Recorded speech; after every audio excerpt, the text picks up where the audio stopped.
Hello everyone, welcome to rankers WBCS. WBCS prelims 2024কে সামনে রেখে আজ আমরা ইন্ডিয়ান পলিটি ও ইন্ডিয়ান ইকোনমি থেকে গুরুত্বপূর্ণ 25টা কোশ্চেন নিয়ে আলোচনা করব। এটা আমাদের সেট 4। যদি অন্যান্য সেটগুলো দেখতে চাও তো প্লে লিস্টে গিয়ে পেয়ে যাবে। তো আজকের আমাদের প্রথম প্রশ্ন, when RBI conduct open market sale of securities, it leads to। যদি আরবিআই সরকারি সিকিউরিটি বিক্রি করে তাহলে মার্কেটে কি হবে? ইনক্রিজ লিকুইডিটি, তারল্য বৃদ্ধি পাবে; ডিক্রিজ লিকুইডিটি, তারল্য হ্রাস পাবে; increase GDP directly; increase tax revenue. তো এখানে কী হবে? Actually RBI monetary policy control করে থাকে, আমাদের মুদ্রানীতি, এবং তার বিভিন্ন ধরনের টুলস থাকে। এই টুলসের দ্বারা মনিটারি পলিসি রেগুলেট করে থাকে। তার মধ্যে একটা হলো ওপেন মার্কেট অপারেশন। এখানে আরবিআই গভর্নমেন্টের যে সিকিউরিটিগুলো আছে বা বন্ড আছে এগুলো কেনা বেচা করে থাকে। বন্ড যখন আরবিআই বিক্রি করে, এই বন্ডগুলো তখন বিভিন্ন ব্যাংক সংস্থা বা কোনো পাবলিকও কিনতে পারে। মানে পয়সাটা চলে এলো আরবিআইয়ের কাছে এবং বন্ডগুলো গেল মার্কেটে, অতএব মার্কেটের পয়সা আরবিআইয়ের কাছে গেল। তাহলে কি আমাদের লিকুইডিটি বৃদ্ধি পেল না লিকুইডিটি হ্রাস পেল? তাহলে এখানে আমরা দেখতে পাচ্ছি মার্কেটের পয়সা আরবিআইয়ের কাছে গেল। আর সবচেয়ে লিকুইড অ্যাসেট হলো আমাদের হচ্ছে মানি। তাহলে মানি চলে যাচ্ছে আরবিআইয়ের কাছে, মানে এখানে কি হচ্ছে? ডিক্রিজ লিকুইডিটি, লিকুইডিটি হ্রাস পাচ্ছে। অতএব আমাদের সঠিক উত্তর option B. Question number 2, PM Gati Shakti relates to. PM Gati Shakti একটা কেন্দ্র সরকারের স্কিম। এটা কি সম্পর্কিত? এগ্রিকালচার সাবসিডি, কৃষি ভর্তুকি, ইনফ্রাস্ট্রাকচার ইন্টিগ্রেশন, হেলথ ইন্স্যুরেন্স না এডুকেশন রিফর্ম? এটা কি এগ্রিকালচার সাবসিডি? না, এটা কোনো ভর্তুকি রিলেটেড নয়। ইনফ্রাস্ট্রাকচার ইন্টিগ্রেশন, হ্যাঁ এটা হতে পারে। অপশান নাম্বার সিতে দেওয়া আছে health insurance. Health insurance related scheme আছে সরকারের, যেমন আয়ুষ্মান ভারত, এটাও হবে না। এডুকেশন রিফর্ম, আর এটা তো ন্যাশনাল এডুকেশন পলিসি 20, অতএব এটাও হবে না। অতএব আমাদের সঠিক উত্তর option B, infrastructure integration. PM Gati Shakti এটা 2021 এসেছিল। এটা একটা multi modal infrastructure planning platform, যেখানে রেল, রোড, পোর্ট, এয়ারপোর্ট একসাথে পরিকল্পনা করে টোটাল কি একটা কমপ্লিট ইনফ্রাস্ট্রাকচার ইন্টিগ্রেশন করা হবে এই related. Question number 3, rolling plan was introduced by. Rolling plan চালু করেন জওহরলাল নেহেরু, ইন্দিরা গান্ধী, মোরারজি দেসাই গভর্নমেন্ট না রাজীব গান্ধী? রোলিং প্ল্যান এটা নিয়ে এসেছিল এমার্জেন্সির ঠিক পর, যখন প্রথম অকংগ্রেসি সরকার ফরমেশন হয় ভারতে। এটা কার নেতৃত্বে হয়েছিল? না মোরারজি দেসাইয়ের নেতৃত্বে। অতএব আমাদের সঠিক উত্তর option C, Morarji Desai government. Jawaharlal Nehru ইনি 5 ইয়ার প্ল্যান শুরু করেছিলেন। ইন্দিরা গান্ধী এমার্জেন্সির সময়ে 5th 5 ইয়ার প্ল্যান চলছিল। এবং এই যে আমাদের রাজীব গান্ধী, একি না টেকনোলজি মডার্নাইজেশনে জোর দেন। এটা রোলিং প্ল্যান নয়। অতএব রোলিং প্ল্যান আমরা দেখলাম শুরু করেন মোরারজি দেসাই গভর্নমেন্ট। কখন? না 1978-এ। Question number 3, next question number 4, India follows which type of trade policy today, Bharat বর্তমানে কোন ধরনের বাণিজ্য নীতি অনুসরণ করে? প্রোটেক্ট, সুরক্ষাবাদী নীতি, না লিবারালাইজ ট্রেড পলিসি, উদারী নীতি, না ক্লোজড ইকোনমি বন্ধ অর্থনীতি, না সোশ্যালিস্ট ট্রেড সিস্টেম? তা আমরা জানি ভারতের বর্তমানে যে ট্রেড পলিসি এটা ফলো করে উদারীকৃত বাণিজ্য নীতি। 1991 আগে ভারতে ছিল কি না প্রোটেকশন দিত ভারত বিভিন্ন আমাদের ভারতীয় দেশীয় যে কোম্পানি আছে এগুলোকে, কিন্তু তারপর এলপিজি রিফর্ম আসে। এই এলপিজি রিফর্ম আসার পর ভারতের যে ট্রেড পলিসি এটা কি হয় না লিবারালাইজ ট্রেড পলিসি। অতএব আমাদের সঠিক উত্তর অপশান বি। আচ্ছা, ক্লোজড ইকোনমি মানে কমপ্লিটলি কারোর সাথে কোনো প্রকার কোনো ট্রেড করবে না, এরকম ইকোনমি আমরা দেখতে পাই যেমন নর্থ কোরিয়াতে। সোশ্যালিস্ট ট্রেড সিস্টেম, পুরোটাই স্টেটের কন্ট্রোলে থাকবে, দেশের সরকার পুরো ব্যবস্থাটাকে কন্ট্রোল করবে, এরকম ব্যবস্থা আমরা কিছুটা দেখতে পাই রাশিয়াতে, কিছুটা দেখতে পাই বাট কমপ্লিট নয়। কমপ্লিট ক্যাপিটালিস্ট ইকোনমি মার্কেটের উপর ডিপেন্ড করে এরকমও কান্ট্রি আমরা দেখতে পাই না, বাট কিছুটা পাওয়া যায় এর আমেরিকাতে। Question number 5, India's export basket increasingly includes, ভারতের রপ্তানি তালিকায় ক্রমশ বৃদ্ধি পাচ্ছে প্রাইমারি গুডস অনলি, না এটা হবে না। High value manufactured goods and service, হ্যাঁ এটা খুব বৃদ্ধি পাচ্ছে। র মেটেরিয়ালস এগুলো হবে না, অতএব আমাদের সঠিক উত্তর option B.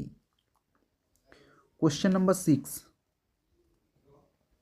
Mixed economy means coexistence of, মিশ্র অর্থনীতি বলতে আমরা কি বুঝি না মিশ্র অর্থনীতি বলতে আমরা বুঝি যেখানে কি না পাবলিক সেক্টর এবং প্রাইভেট সেক্টর দুজনে একসাথে কি করে সহাবস্থান করে। অতএব আমাদের সঠিক উত্তর হবে option B, public and private sector একসাথে কি করে সহাবস্থান করে।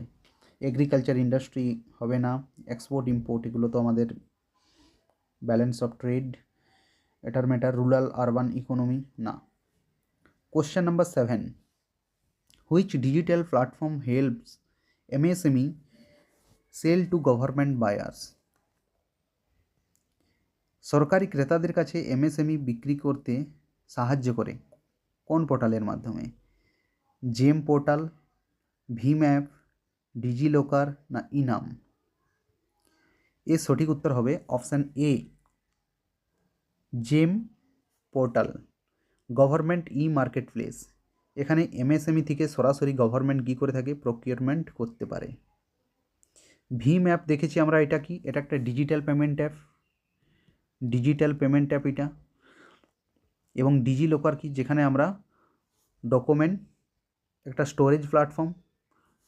আর ই নাম হলো এটা একটা কি agricultural mandi trading portal, agricultural mandi trading portal যেখান থেকে এগ্রিকালচার যেমন ধান গম এগুলো কি কিনে থাকে সরকার এই ই নামের মাধ্যমে। Question number 8, the budget presented under article 112 is officially called, তাহলে অনুচ্ছেদ 112 অনুযায়ী উপস্থাপিত বাজেটের সরকারি নাম কি? এই বাজেট কথাটা মনে রাখবে আমাদের কনস্টিটিউশনে কোথাও কিন্তু মেনশন নেই। তাহলে বাজেট এর যে বাজেট যে পেশ হয় এই জিনিসটা আমরা কনস্টিটিউশনে কি ল্যাঙ্গুয়েজে দেখতে পাই না? বাজেট কথাটা ডাইরেক্ট নেই, কিন্তু আমাদের কনস্টিটিউশনে 112 নম্বর আর্টিকেল অনুযায়ী আমরা এটা পেয়ে থাকি। Option number B, annual financial statement, এটা কিন্তু আমাদের কনস্টিটিউশনে মেনশন আছে। এ অনুযায়ী এর সঠিক উত্তর option B, annual financial statement. Question number 9, which tax is shared between centre and state as per finance commission recommendation, অর্থ কমিশনের সুপারিশ অনুযায়ী কেন্দ্র এবং রাজ্যের মধ্যে কোন কর ভাগ হয় বা ভাগ করা যায়? কর্পোরেশন ট্যাক্স, কর্পোরেট ট্যাক্স হলো একটা কি কেন্দ্র সরকার সংগ্রহ করে এবং এটি ডিভিজেবল পুলে সরাসরি ভাগ করা হয় না। অতএব এটা আমরা ধরবো না, এটা হবে না আমাদের, এটা গেল। ইনকাম ট্যাক্স, হ্যাঁ এটা কিন্তু ডিভিজেবল পুলের মধ্যে পড়ে। এটা কি না শেয়ারেবল ট্যাক্স। এটা কি রাজ্যের মধ্যে এই ট্যাক্সটা, ইনকাম ট্যাক্সটা কী করতে হয় না বন্টন করতে হয়। কাস্টম ডিউটি না, এটা কেন্দ্রীয় কর, এটা সরাসরি রাজ্যের কর নয়। আর সেস, সেস বলতে কি এটা হচ্ছে ট্যাক্স অন ট্যাক্স। সরকার বিভিন্ন পারপাসে কি হয়, যেমন এডুকেশনের জন্য কি না ট্যাক্সের উপর ট্যাক্স লাগায়, স্বচ্ছ ভারত অভিযানের জন্য একটা সেস নিত। তো এটা মনে রাখবে, সেস কি না এটা হচ্ছে ট্যাক্স অন ট্যাক্স। ট্যাক্সের উপরে আবার সরকার কোনো একটা স্পেশাল পারপাসের জন্য কি হয় ট্যাক্স লাগায়, যেমন এডুকেশন সেস, স্বচ্ছ ভারত অভিযান সেস, মনে রাখবে। অতএব আমাদের সঠিক উত্তর option B.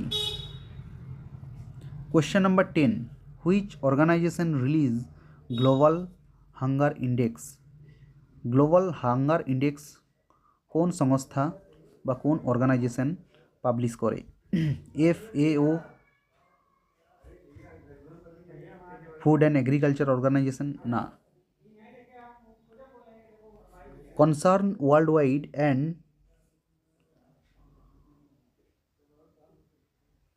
And Welthungerhilfe না, UNDP না ওয়ার্ল্ড ব্যাংক। তো এর সঠিক উত্তর হবে option B, Concern Worldwide and Welthungerhilfe. আচ্ছা, এটা একটা এনজিও, এটা একটা এনজিও, এরা গ্লোবাল হাঙ্গার ইন্ডেক্স পাবলিশ করে থাকে। Question number 11, GST is based on which principal. GST কোন নীতির উপর ভিত্তি করে? অরিজিন বেসড ট্যাক্সেশন,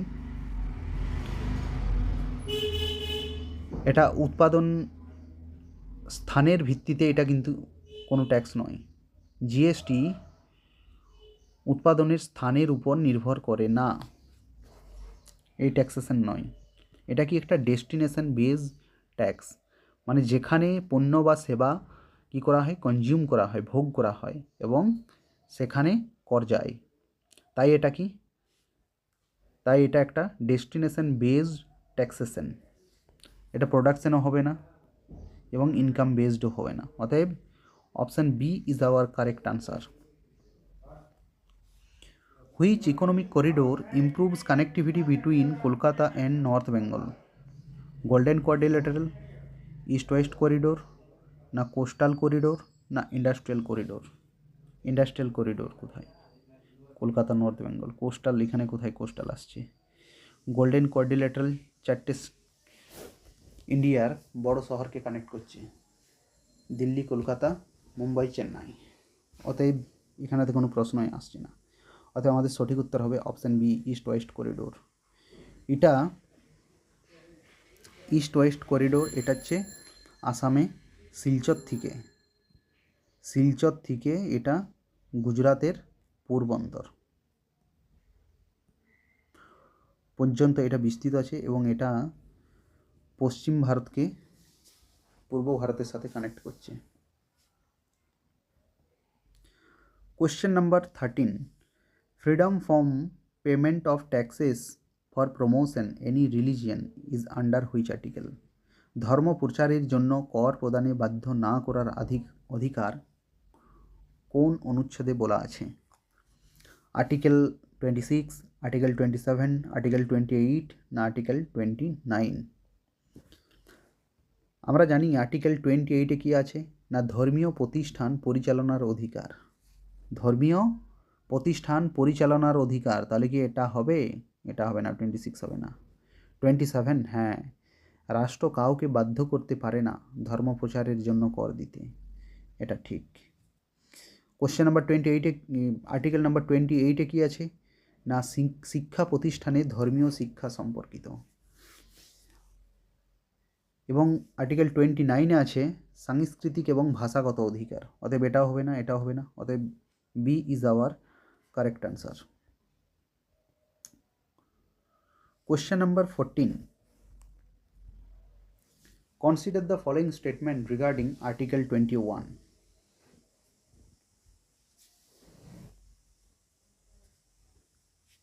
এর অপশানগুলো আমরা দেখে নেব। It includes right to life and dignity, এটা মর্যাদার সাথে বেঁচে থাকার অধিকার অন্তর্ভুক্ত করে, একদম ঠিক। ইট ইনক্লুডস রাইট টু প্রাইভেসি, হ্যাঁ আর্টিকেল নাম্বার 21-এর মধ্যে পড়ে রাইট টু প্রাইভেসি। আচ্ছা, ইট can B suspended during national emergency, বলছে জাতীয় জরুরি অবস্থায় এটা স্থগিত করা যায়।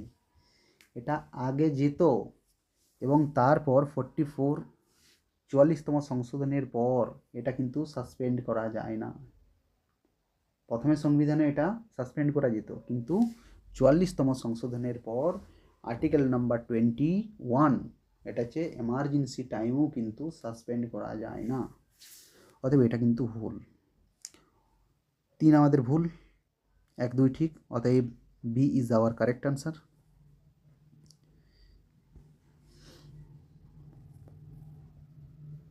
Question number 15.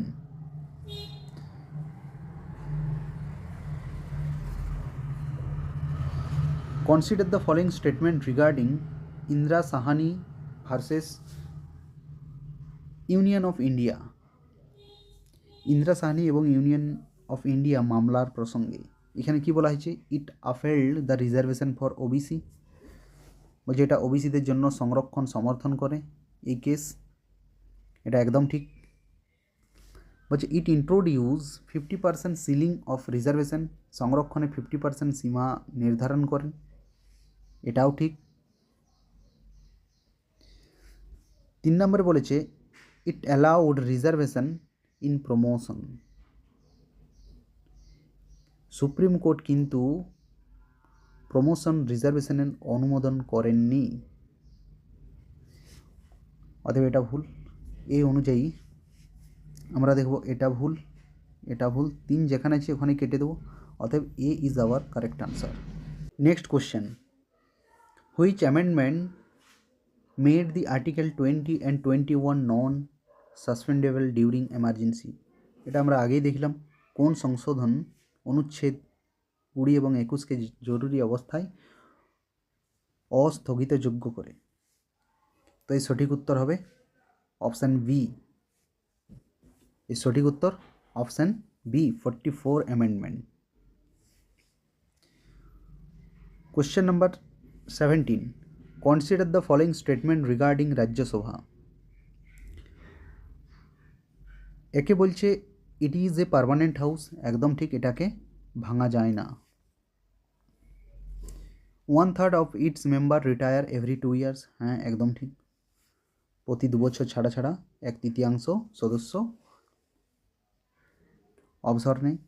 It can be dissolve by president, এটা রাষ্ট্রপতি এটা ভেঙে দিতে পারে। আর এটা স্থায়ী কক্ষ, এটা ভাঙা যায় না। লোকসভা হচ্ছে অস্থায়ী কক্ষ, প্রধানমন্ত্রীর সুপারিশে বা অ্যাডভাইসে প্রেসিডেন্ট কিন্তু লোকসভা ভেঙে দিতে পারে, রাজ্যসভা পারে না। এই অনুযায়ী আমাদের সঠিক উত্তর option A, 1 and 2 only correct. Question number 18, consider the following statement regarding independence of judiciary. বিচার বিভাগের স্বাধীনতা সম্পর্কে। Security of tenure is provided to জাজেস, বিচারপতিদের মেয়াদের নিরাপত্তা দেওয়া হয়েছে, হ্যাঁ ওদের ফিক্সড টাইম পিরিয়ড আছে।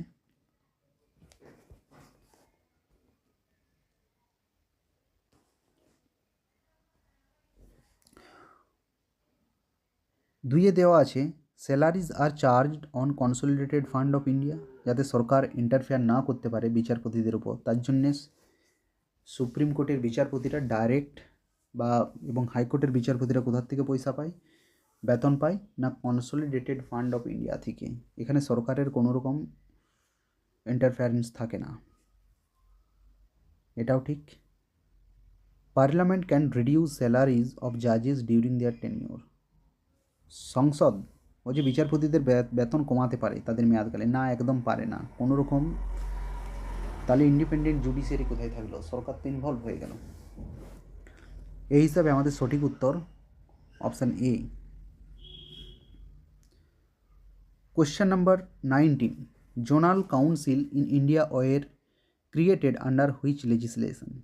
ভারতে কি আছে যে জোনাল কাউন্সিল আছে, কোন আইনের মাধ্যমে এগুলো গঠিত হয়? তো এই সঠিক উত্তর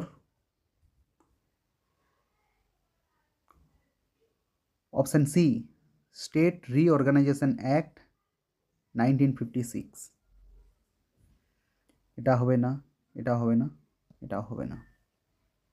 জোনাল কাউন্সিল এরা গঠিত হয় কখন না 1956 সালে রাজ্য পুনর্গঠন আইন অনুযায়ী। এর উদ্দেশ্য ছিল রাজ্যগুলির মধ্যে সহযোগিতা ও সমন্বয় বৃদ্ধি করা। এটা খুব ইম্পর্টেন্ট। এটা একটা স্ট্যাচুটারি বডি, এটা কিন্তু কোনো কনস্টিটিউশনাল বডি নয়, এটা আইন দ্বারা, এটা কিন্তু কনস্টিটিউশনে মেনশন নেই, এটা পার্লামেন্টে আইনের দ্বারা এটাকে আনা হয়েছে, এটা মনে রাখবে। Question number 20. Consider the following statement regarding writs. Writ related. ওই যে supreme court can issue writ only for fundamental right. হ্যাঁ, সুপ্রিম কোর্ট কেবলমাত্র ফান্ডামেন্টাল রাইট রিলেটেড ইস্যুতে কী করতে পারে? রিট জারি করতে পারে। এটা আর্টিকেল নাম্বার 32-তে মেনশন আছে সুপ্রিম কোর্টের পাওয়ার রিট জারির ক্ষেত্রে, যে কেবল ফান্ডামেন্টাল রাইটের ক্ষেত্রেই কিন্তু রিট জারি করতে পারে। এদিক থেকে দেখলে দেখা যায় যে হাইকোর্টের পাওয়ারটা কিন্তু সুপ্রিম কোর্টের চেয়েও বেশি রিট জারির ক্ষেত্রে। হাইকোর্ট কিন্তু ফান্ডামেন্টাল রাইটের সাথে সাথে লিগ্যাল যে রাইট আমাদের, সেখানেও কিন্তু রিট জারি করতে পারে, কিন্তু সুপ্রিম কোর্ট কেবল ফান্ডামেন্টাল রাইটের ক্ষেত্রেই রিট জারি করতে পারে। High court can issue writ for legal right also. হ্যাঁ, একদম ঠিক। Habeas corpus can not be suspended during emergency now. আরে আগেই তো দেখলাম যে এটা আগে আর্টিকেল নাম্বার 21 এবং 20 এগুলো আগে কি হতো না, ন্যাশনাল এমার্জেন্সির সময় কি হয়ে যেত, এগুলো সাসপেন্ড হয়ে যেত, কিন্তু এখন সাসপেন্ড করা যায় না। অতএব এটাও আমাদের ঠিক। এই অনুযায়ী আমাদের অপশান 1, 2, 3 তিনটাই right. D is our correct answer. Consider the following statement regarding interstate council. Interstate council সম্পর্কে 3টে পয়েন্ট দেওয়া আছে। একে দেওয়া আছে it is establish under article 263। হ্যাঁ, এটা ঠিক। এই আর্টিকেলটা কিন্তু খুব গুরুত্বপূর্ণ। ইন্টারস্টেট কাউন্সিল এটা একটা কি, এটা একটা কনস্টিটিউশনাল বডি, এটা ভালো করে মনে রেখো। আর জোনাল কাউন্সিল কি, ওটা কিন্তু কোনো স্ট্যাচুটারি বডি, বাট ওটা কনস্টিটিউশনাল বডি নয়। এর আর্টিকেলটা খুব আসে পরীক্ষাতে।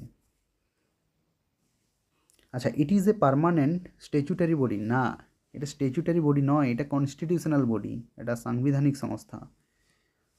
ইট resolve interstate dispute and advises centre on policy. হ্যাঁ, এটা কি করে থাকে না, রাজ্যগুলির দ্বন্দ্ব সমাধান করে এবং কেন্দ্রকে নীতি সম্পর্কে পরামর্শ দেয়। অতএব 2 যেখানেই আছে আমরা কেটে দেবো। অতএব C is our correct answer. Question number 22. Which is not a function of SEBI. কোনটা সেবির কাজ নয়? এটা আমরা জানি আমাদের স্টক মার্কেটকে এই পরিচালনা করে।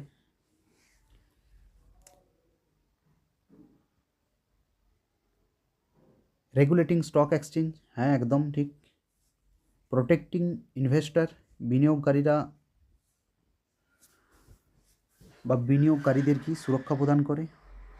মুদ্রা জারি করে, সেবি কি মুদ্রা জারি করে না, এটা আরবিআই এর কাজ। ইনসাইডার ট্রেডিং, যে ইলিগ্যাল ট্রেডিংয়ের কাজগুলো হয় এগুলো কী করে প্রতিরোধ করে, এটাও ঠিক। অতএব সেবির কাজ নয় কোনটি না, option C is our correct answer. Issuing currency notes, এটা হচ্ছে রিজার্ভ ব্যাঙ্ক অফ ইন্ডিয়ার কাজ। গ্রাম সভা কনজিস্ট অফ, গ্রাম সভা গঠিত হয় অনলি ইলেক্টেড মেম্বার, শুধু নির্বাচিত সদস্যদের নিয়ে না। All registered voter of the village, হ্যাঁ এটা ঠিক। পঞ্চায়েত অফিসিয়ালস অনলি, না। স্টেট গভর্নমেন্ট নমিনিজ না, অতএব B is our correct answer. Question number 24, model code of conduct. Model code of conduct, এখানে চারটা অপশান দেওয়া আছে। এটা লিগালি এনফোর্সেবল ল, এটা আইনগতভাবে বাধ্যতামূলক একটা আইন, এটা কোথাও মেনশন নেই, কোনো আইনে নেই, না কনস্টিটিউশন আছে। কনস্টিটিউশনাল প্রভিশন, না না কনস্টিটিউশনেও কোথাও নেই। পার্লামেন্টারি স্ট্রেচার, সংসদীয় আইন, এটা স্ট্যাচুটারি বলছে, এরকম কোথাও কিছু নেই। এটা একটা কি moral guideline issued by election commission of India, নির্বাচন কমিশনের একটা কি নৈতিক নির্দেশিকা মাত্র। এটা মোরাল এবং এথিক্যাল গাইডেন্স, এটা মনে রাখবে। ইলেকশন কমিশন অফ ইন্ডিয়া নির্বাচনকালে আচরণ বিধি হিসাবে এটা কি জারি করে থাকে। কোশ্চেন নাম্বার 25, এটা আমাদের last question. Which case established harmony between fundamental right and DPSP, directive principles of state policy. Fundamental right এটা কি, এটা হচ্ছে কি ব্যক্তি স্বাধীনতা। ডিপিএসপি কি না সামাজিক কল্যাণ। তো এই দুটোর মধ্যে সামঞ্জস্য প্রতিষ্ঠা করেছিল কোন কেস? গোলকনাথ কেস না, কেশবানন্দ ভারতী কেস না, মিনার্ভা মিল কেস হ্যাঁ, এখানে কিন্তু সামঞ্জস্য মেনটেন করতে দেখা গিয়েছিল সুপ্রিম কোর্টকে। শঙ্করী প্রসাদ কেস না। অ্যাকচুয়ালি গোলকনাথ কেসে ফান্ডামেন্টাল রাইটকে বেশি পাওয়ারফুল বলেছিল সুপ্রিম কোর্ট, যে ডিপিএসপির চেয়েও ফান্ডামেন্টাল রাইট ज़्यादा পাওয়ারফুল, ওটাকে আগে রেখেছিল। কেশবানন্দ ভারতী কেসে আমরা জানি বেসিক স্ট্রাকচারের ম্যাটারটা আসে এবং এখান থেকে কি ব্যালেন্স করা শুরু করে ডিপিএসপি এবং ফান্ডামেন্টাল রাইটকে। এবং আমরা দেখি মিনার্ভা মিল কেসে কি করা হয় না কমপ্লিটভাবে ফান্ডামেন্টাল রাইট এবং ডিপিএসপির মধ্যে কি সামঞ্জস্য প্রতিষ্ঠা করা হয়। কারণ এইখানে হয়েছিল কি কেসটা না, যখন সুপ্রিম কোর্ট ডিক্লেয়ার করলো যে সরকারকে বুঝিয়ে দিল যে DPSP more important, fundamental right more important than DPSP, তখন সরকার এই যে কল্যাণকর সামাজিক কল্যাণ বিষয়ে যে সমস্ত স্কিমগুলো লাগু করার জন্য চেষ্টা চালাচ্ছিল, সেখানে কি ফান্ডামেন্টাল রাইট একটা বাধা হয়ে দাঁড়াচ্ছিল। তো এই সমস্যার সমাধানের জন্য একটা অ্যামেন্ডমেন্ট নিয়ে আসে 42 অ্যামেন্ডমেন্ট 1976-এ। এখানে ডিপিএসপিকে বাস্তবায়নের জন্য বেশি ক্ষমতা দেওয়া হয় এবং আর্টিকেল নাম্বার 31C-তে পরিবর্তন করে বলা হয় যে ডিপিএসপি বাস্তবায়ন আইন ফান্ডামেন্টাল রাইটকে যদি ভঙ্গ করে তা কি তাহলে ওটা কি থাকবে, বৈধ থাকবে, এরকম আর কি। এবং এটাকে এই মিনার্ভা মিল কেসে কী করা হয়, এখানে চ্যালেঞ্জ করা হয় এবং চ্যালেঞ্জে সরকার যেটা সামনে রেখেছিল সেই পরিপ্রেক্ষিতে সুপ্রিম কোর্ট বলে যে না, ফান্ডামেন্টাল রাইট কিন্তু এইভাবে ভায়োলেট করা যাবে না, দুটোই গুরুত্বপূর্ণ ঠিক আছে, বাট এরকম এই নয় যে ওটাকে সাইডে রেখে একে ज़्यादा প্রায়োরিটি দেওয়া হবে, এরকম কিছু নয়, এবং এখানে একটা ব্যালেন্স করা হয়। তো যাই হোক, এই ছিল আমাদের গুরুত্বপূর্ণ 25টা কোশ্চেন। আবার জলদি